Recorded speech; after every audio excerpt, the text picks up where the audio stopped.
Hey. Welcome to the third edition of Maiarze channel, which I'm going to try to get on podcast pretty soon because all the information that's coming at me is way too much. I'm up all day, all night, trying to decipher all of it and to find out exactly how I could present it to my Christian and Muslim community. Well, here it goes.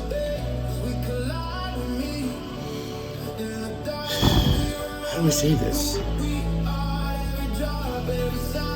Came here 2 years ago with love. I got to Rome and my love died. I got to America. I came back and I tried to spread more love.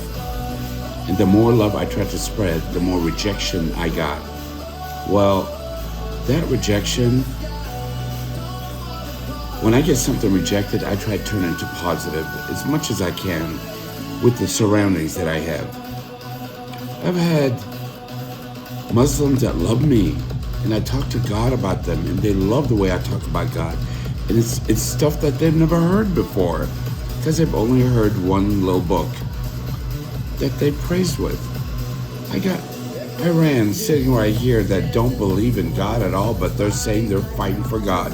Well, I want to know what book they're reading. They're not reading the same book I am, because I read the Quran, I read the Bible. And you know what? There's love in both of them. But when we have someone that's stupid ass that loves to play with bullets and atomic bombs, well, you know what? Maybe Elon Musk needs to make a little flying saucer for them and let them take off to another planet and let them fight their war over there. Let them find their God out in space, because they can't find God here. If they were finding God, they would be spreading love instead of hate. Machine guns. Ooh, I got a machine gun. I'm badass. I'm going to fight for God. Well, you know what? God doesn't need you to fight for him. He made you. He can kick you into dust, kick you into boiling water, or kick you straight to hell. Or you could love with all your heart, with all your mind, with all your soul. Pick up the pieces from your heart that are broken. Mend them the way they're being be mended. I am so sorry I don't speak Arabic, because I would be rattling right now. Okay, well, there's a clip I want you to hear pretty soon.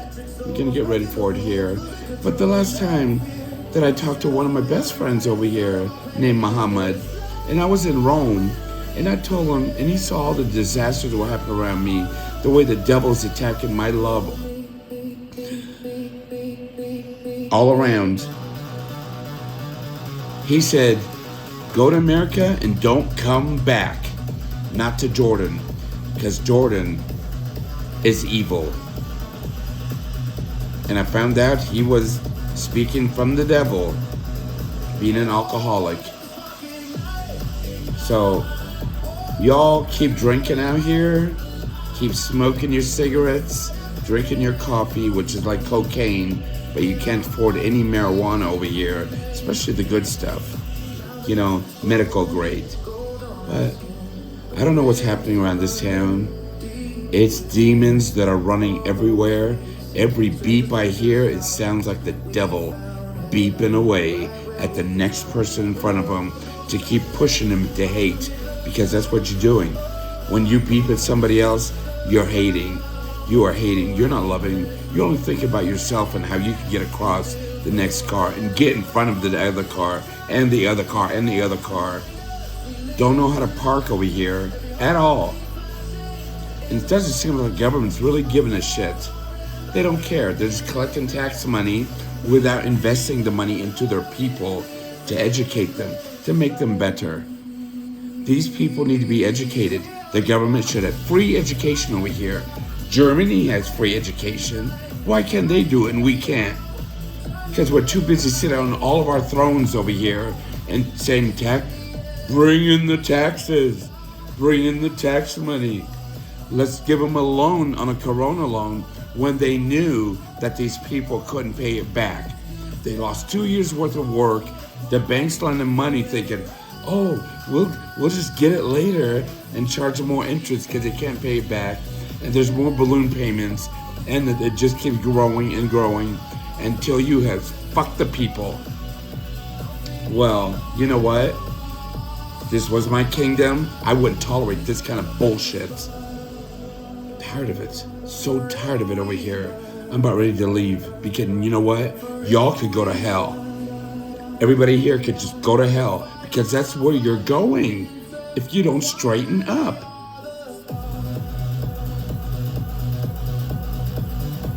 I'm at the end of my wits. I look outside, beep, beep, beep, beep, beep, beep, beep, beep, and it's insane. There is no control over here at all. None. Were actually righteous. Pretty soon people can start walking out and handing out their torches at night. I believed every protest, trying to find some more money. Act of intimidation listen to this. You can do a little cooking while you listen. Enjoy. I never stopped to consider that my anger might be misdirected or that my certainty might be wrong. In 2018, I became aware of Catholic teaching about the Eucharist through a documentary that criticized Christian beliefs. I learned that Catholics believed the bread and wine literally became the body and blood of Jesus Christ during Mass. This doctrine enraged me more than anything I had ever encountered. The idea that Christians were claiming to eat God Himself seemed like the ultimate blasphemy, worse even than claiming Jesus was divine. I began researching Catholic Eucharistic adoration, learning how Catholics would kneel before the consecrated host, praying to what they believed was the living presence of Christ. To me, this was idol worship of the worst kind. Muslims were taught to never bow before anyone except Allah. Yet here were Christians bowing before bread. I would lie awake at night thinking about this blasphemy happening in churches all across Pakistan, while faithful Muslims did nothing to stop it. The more I learned about the Eucharist, the more convinced I became that someone needed to take decisive action. Someone needed to show Christians that their God of bread had no power. Someone needed to publicly demonstrate that the Eucharist was just ordinary bread that could be destroyed like any other object. What would it take for you to realize that your righteous anger might actually be leading you toward the biggest mistake of your life? Throughout early 2019, I gathered a group of 6 other young men who shared my zeal for defending Islam. There was Imran, my childhood friend, who had family members killed in sectarian violence between Muslims and Christians. His hatred for Christians ran even deeper than mine. There was Bilal, a university student studying Islamic theology who could quote the Quran from memory. There was Jamal, Faisal, Nadim, and Karim, all committed Muslims who believed that Christians needed to be taught a lesson about respecting Islam in a Muslim majority country. We met secretly every Friday evening after Jama prayer at my apartment to plan our action. We decided to target St. Mary's Catholic Church during their August 15th Mass, celebrating the Assumption of Mary. We knew this would be a major feast day with extra attendance and special Eucharistic adoration afterward. Catholics from all over Lahore would gather at this church to worship what they believed was the body of Christ. Our plan was simple but devastating. We would enter during communion when the priest was distributing the consecrated hosts. We would grab the ciborium containing the Eucharist, storm out of the church, and publicly burn the hosts in the street while filming the entire event to post online as a warning to Christians. We wanted every Christian in Pakistan to see that their God could be destroyed by fire. We studied the church's security measures for 6 weeks, which were minimal compared to mosques. Pakistani churches had guards positioned at entrances to prevent suicide bombers. but they were not expecting trouble from people who entered peacefully and looked like ordinary worshippers. We planned to dress in Western clothing rather than traditional Islamic dress to avoid suspicion. We would wear jeans and collared shirts like young Christian men might wear to mass. We would split up and enter separately through different doors, sitting in different sections of the church before coordinating our action during the communion rite. The night before our planned attack, I barely slept. I lay in my bed staring at the ceiling while my mind raced with excitement and anxiety. Part of me was thrilled about striking such a powerful blow against Christian blasphemy.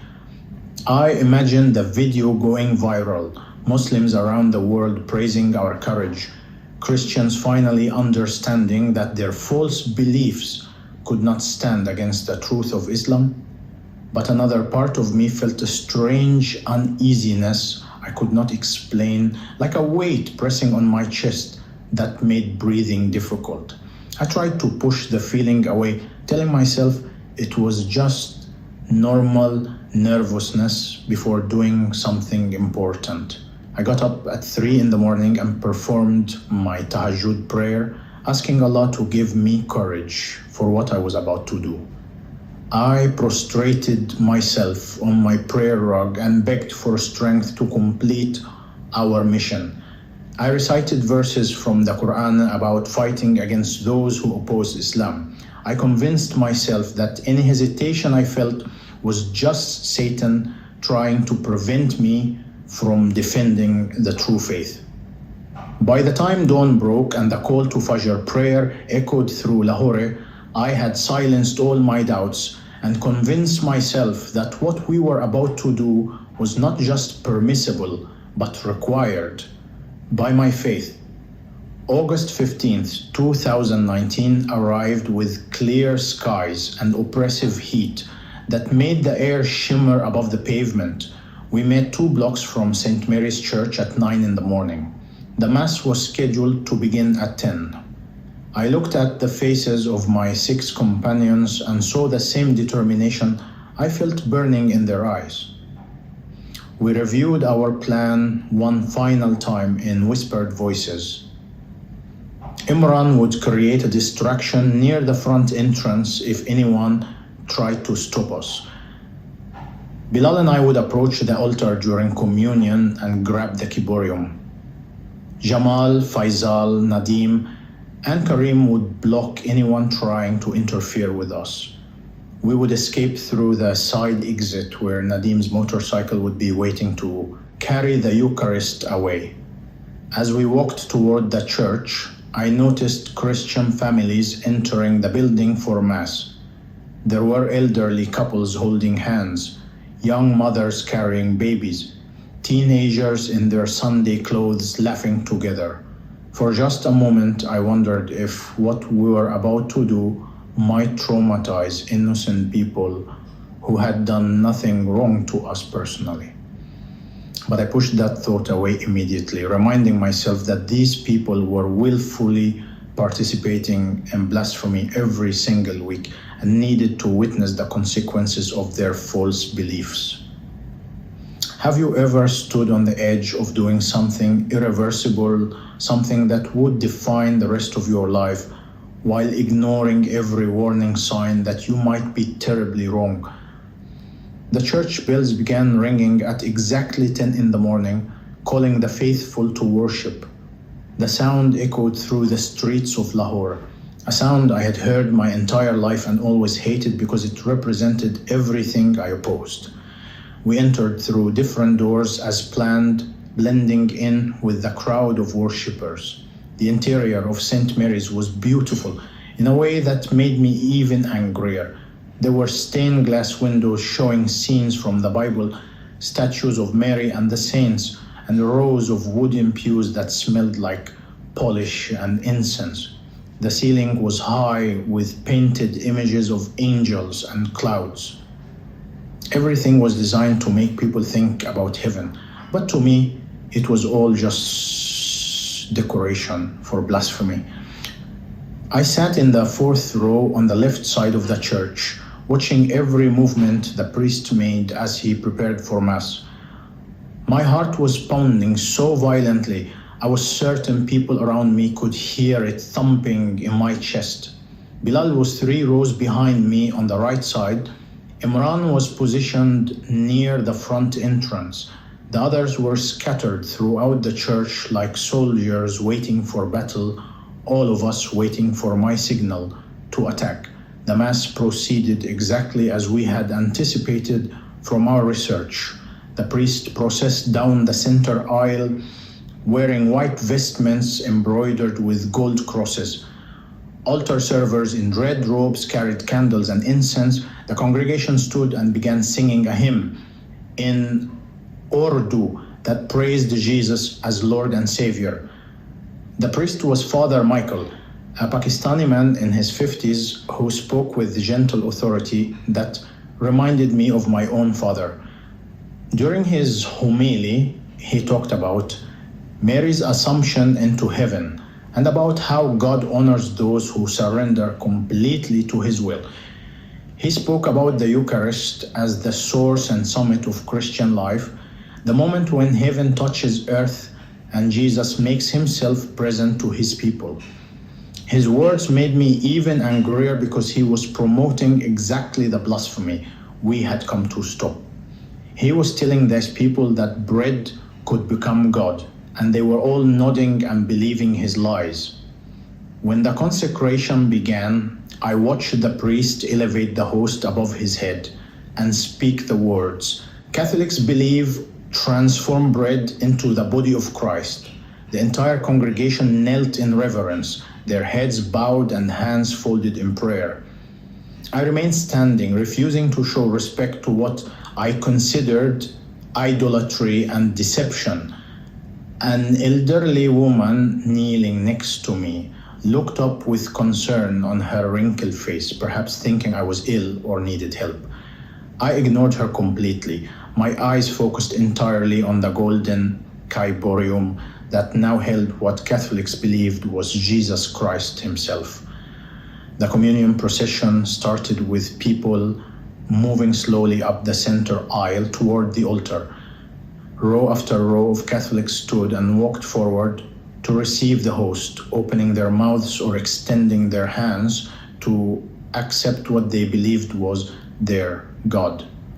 This was the moment we had planned for, the moment when the priest would be distracted distributing communion and the ciborium would be accessible on the altar. I made eye contact with Bilal across the church and gave him a small nod. We both stood and began moving toward the altar, not following the communion line, but cutting directly across the pews toward our target. People started noticing our unusual movement immediately. A security guard near the back entrance shifted his position, his hand moving toward the radio on his belt. An usher stepped forward as if to redirect us to the proper line, but we were moving too quickly for anyone to stop us in time. I reached the marble steps leading up to the altar just as Father Michael was placing a host on an elderly man's tongue. Before the priest could react or understand what was happening, I lunged forward and grabbed the golden ciborium from the altar with both hands. The vessel was heavier than I expected, solid gold that had been used in this church for generations. As I jerked it toward me, dozens of small, white, consecrated hosts scattered across the marble floor like snow falling in every direction. The congregation gasped in horror, the sound of hundreds of people inhaling sharply at the same moment. Women began screaming, men jumped to their feet and started moving towards me with anger on their faces.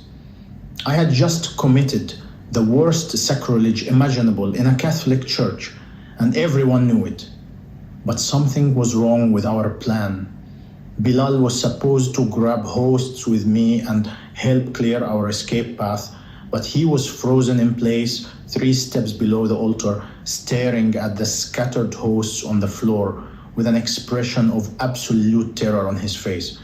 His skin had gone pale, and his mouth hung open like he was trying to scream, but no sound would come out. Imran should have created the distraction near the entrance, but he too was motionless, his body rigid and his eyes wide with shock. None of my companions were following the plan we had practiced for months. That is when I saw it, and I am telling you this as someone who experienced it firsthand with my own eyes. And I know how impossible it sounds to anyone who was not there. The scattered consecrated hosts lying on the cold marble floor began to glow with a soft golden light. Not a light reflecting from the stained glass windows or the candles on the altar, but light emanating from within the bread itself, from inside each individual host.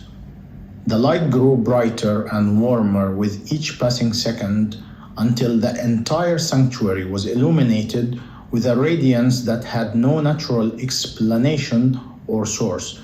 What would you do if the God you thought you were defending suddenly revealed that you had been fighting against him all along? I dropped the Hyborium and it hit the marble floor with a loud clang that echoed through the silent church. The remaining hosts spilled out and joined the others, each one glowing with the same impossible light that was growing brighter every second. My hands were shaking and I could not catch my breath. The entire church had gone completely silent. 300 people, Muslim and Christian alike, were witnessing something that defied every law of physics and nature we understood. No one was moving, no one was speaking. Everyone was staring at the glowing hosts scattered across the sanctuary floor. Then I heard the voice. It came from everywhere and nowhere simultaneously, not through my ears, but directly into my heart and mind and soul. 3 words that changed my understanding of reality forever. Why do you persecute me? The voice was not angry or threatening like I expected God's judgment to sound. Instead, it was filled with a sorrow and love so profound that my knees buckled and I collapsed onto the marble floor beside the glowing hosts. I was weeping uncontrollably, tears streaming down my face faster than I could wipe them away. All 7 of us who had come to desecrate the Eucharist were now lying face down on the floor, sobbing like children. I do not know how long we remained on that cold floor. Time seemed to stop completely. Minutes could have been hours. The light from the hosts gradually faded back to normal, but the presence we had encountered remained heavy in the air around us. I could feel it pressing down on my chest, filling my lungs, surrounding my body. This was not the Allah I had worshipped my entire life through rules and rituals and fear of punishment. This was someone completely different.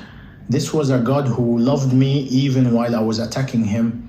This was Jesus Christ revealing himself as truly present in the Eucharist I had tried to destroy.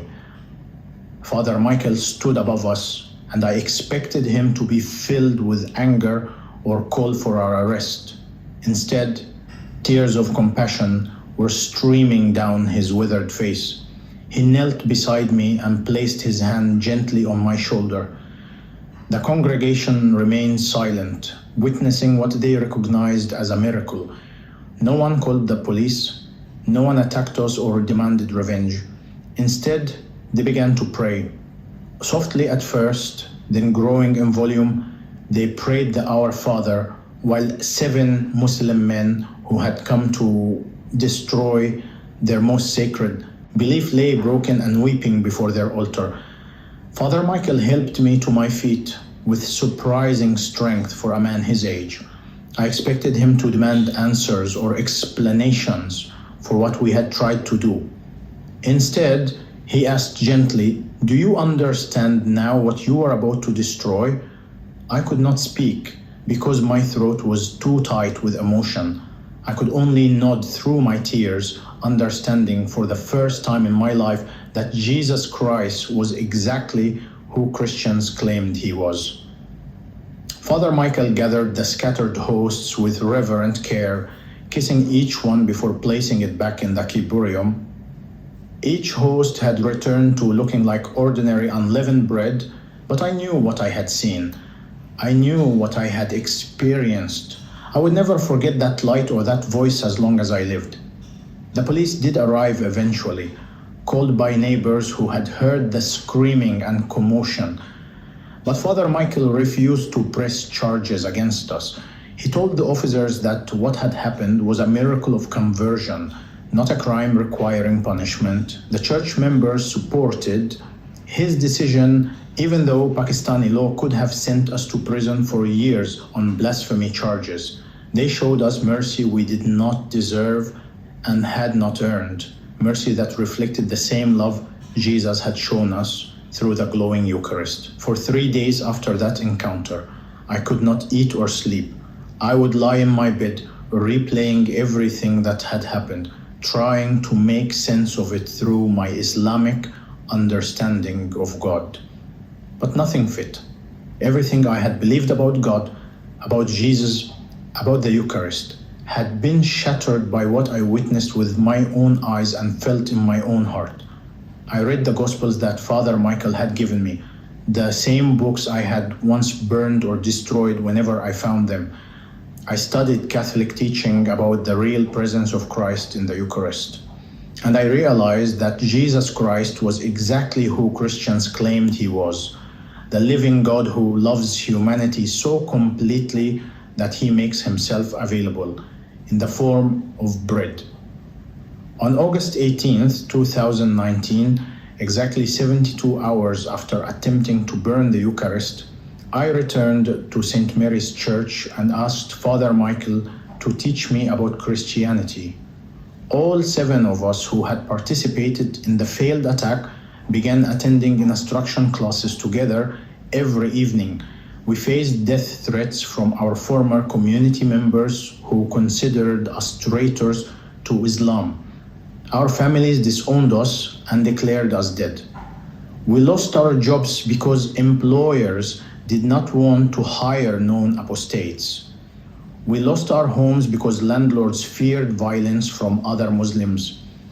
But we had encountered the living Christ in the Eucharist, and nothing else mattered compared to that truth. I was baptized on Easter Sunday in 2020, taking the name Thomas, because like the apostle in the Bible, I had needed to see the risen Jesus before I could believe. The other 6 men were baptized with me in a ceremony that lasted 3 hours. Today I work alongside Father Michael in ministry to Muslims throughout Pakistan, sharing my testimony of what happened on August 15th. 43 Muslims have converted to Christianity after hearing what happened that day, after learning that Jesus proved his presence in the Eucharist through an undeniable miracle. The Eucharist I tried to burn became the source of my salvation. The Jesus I thought was dead and powerless proved he was alive and present. The God I believed I was defending revealed that I had been fighting against him my entire life. I am asking you right now, what will it take for you to recognize that Jesus Christ is who he claims to be? Do not wait for a miracle like I received. He is calling you through this very testimony, through these very words you are hearing right now. Will you answer his call?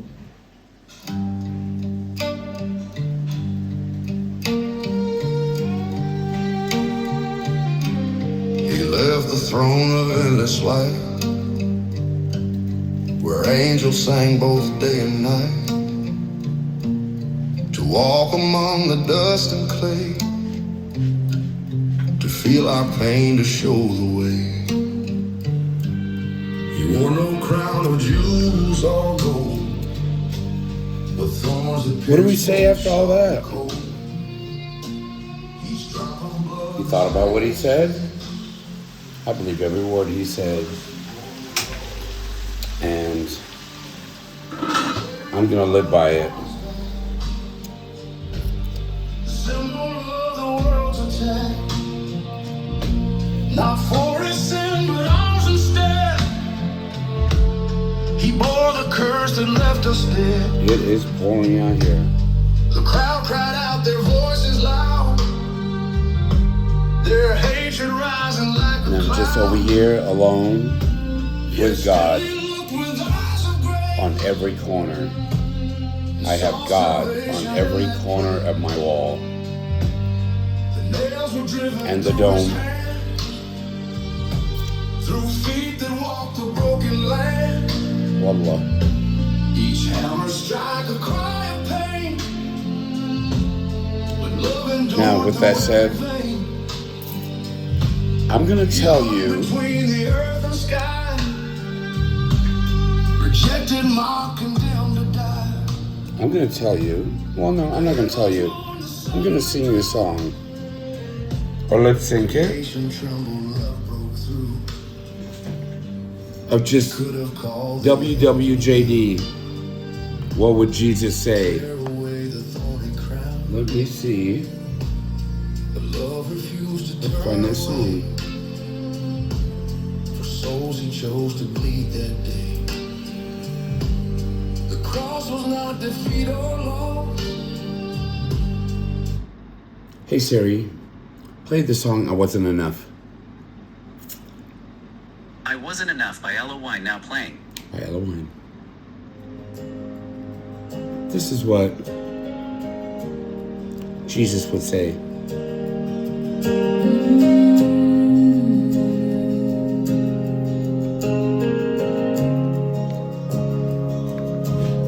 I gave you my sunrise.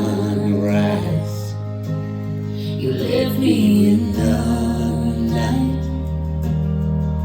And I keep asking myself why. I gave you a home in the center of my chest. Every heartbeat spelled out your name in my breath. I caught every tear before it could fall. Held you like I was the answer to it all. But love don't always speak the truth you wanna hear. Sometimes it's a whisper that fades into fear. And I'm standing here, broken and raw, facing the truth that I wasn't enough to keep your world from falling. I wasn't the fire you needed when you were calling. I gave you my all, but my all wasn't enough. Guess sometimes it happens. I wasn't enough. I tried to hold on when the tide pulled away, but your heart was drifting to another bay. I watched your smile turn into a mess, and I kept begging for one more chance. But baby, no matter how high I climbed, you're already gone into your heart, into your mind. And the hardest truth I'm thinking of is maybe for you. I wasn't enough to keep your world from falling. I wasn't the fire you needed when you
page in the book you close, a ghost in the home we used to know.